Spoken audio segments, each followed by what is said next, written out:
Okay, here's a little summary of what we've read so far in Blackwater. In Blackwater, let me start our video. There we go.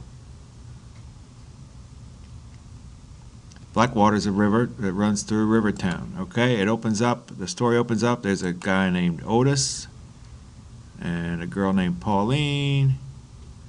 There's Alex and Brody. Brody's our main character, okay?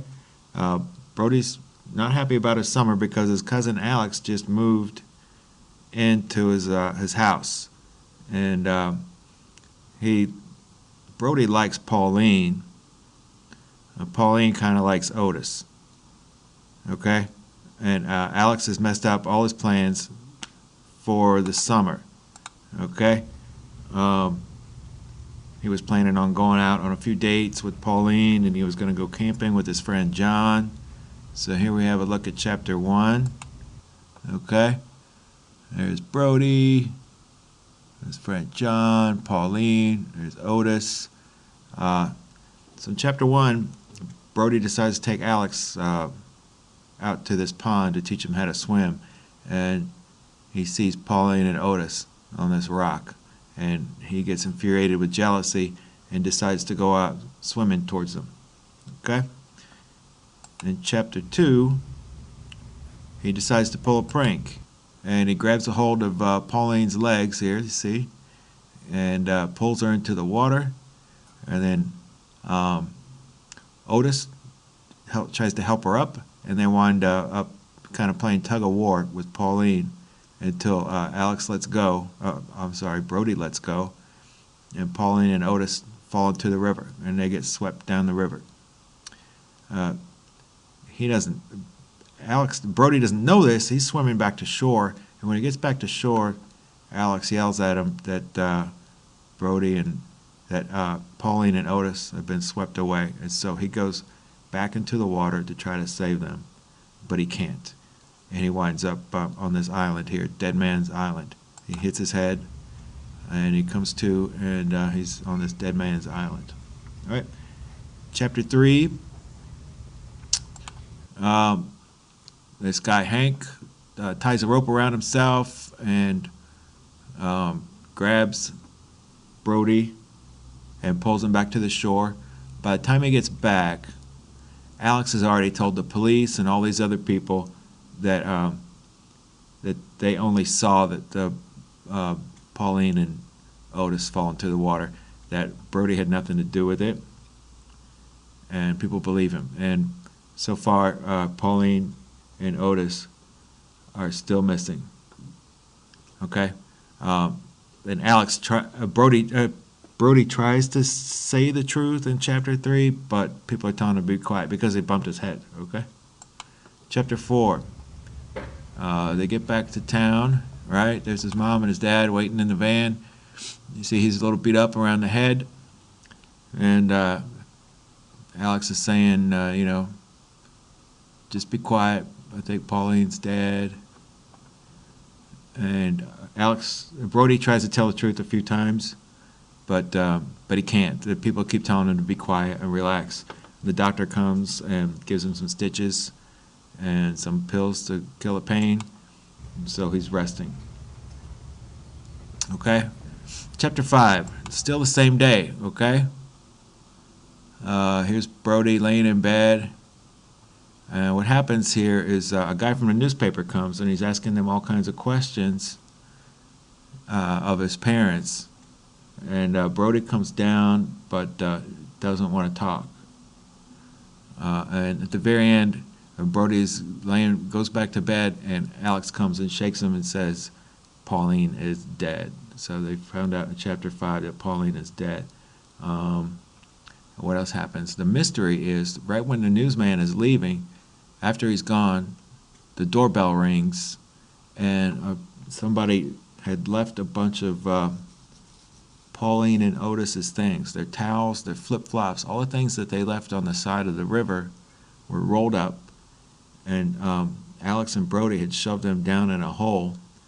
Somebody pulled them out and left them on the front doorstep, and we don't know who, so it's a mystery. It seems like somebody else was there and saw what happened.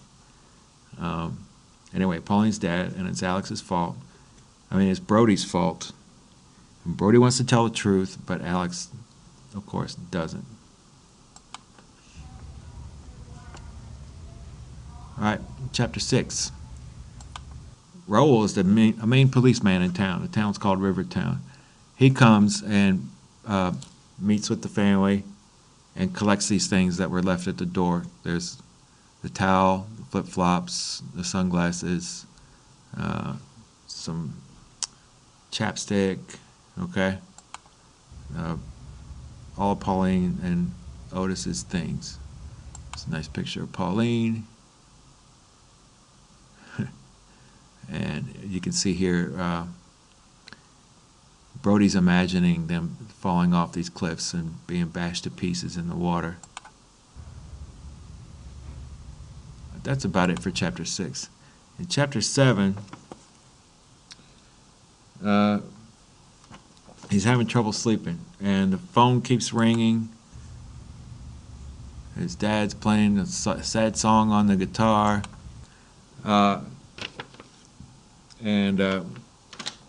He overhears his granddad call. His granddad says, "Put on the news." So his dad puts on the news, and it's all the story about the accident at the river. And so he's really getting creeped out. But he winds up going back to sleep. And in the middle of the night, Otis comes to him, and he's half dead. He's got seaweed in his teeth and stuff. And he says, "No, I'm fine," but it was a nightmare. So he wakes up. And it's like 5 in the morning now. It's the next day when he wakes up, and he goes down to the river to find a missing flip-flop. Pauline's flip-flop didn't come with all the other flip-flops and the towels and stuff, and so he goes down to find the missing flip-flop, which should be in the hole by the river. Okay, so chapter 8. Oh, by the way, at the end of chapter 7, he sees Mrs. McCandless, who is Pauline's mom. Chapter 8, he's still down at the river. He looks in the hole and he finds Pauline's flip-flop. And then he runs into his friend Hannah, who is kind of a secondary character so far. And Hannah's talking to him and telling him how, she used to think the river was so nice, but now this accident happened. It's scary, and she starts talking about death. She talks about how her mom died, and that's why she goes to boarding school. She doesn't go to school with him. And also, she talks about when she was in Florida once, she was studying some bats in a cave, because that's what her dad does. Her dad's nickname is the Batman. She was helping him study these bats in a cave, and she didn't have any friends because she was new there. And so she made friends with these bad kids, and she told them where the bats lived. And so they were bad kids, so they had fireworks, firecrackers and stuff, and they blew up all the bats. They killed all the bats, and then they pretended they didn't know anything about it. And Hannah's like, "I hate liars." And then, so that's their little talk. And then Brody goes home from there, and he gets inside the house, and there's a note in an envelope. And he opens the envelope up, and there's one word in the note, and it says, "Tell." And that's where we are.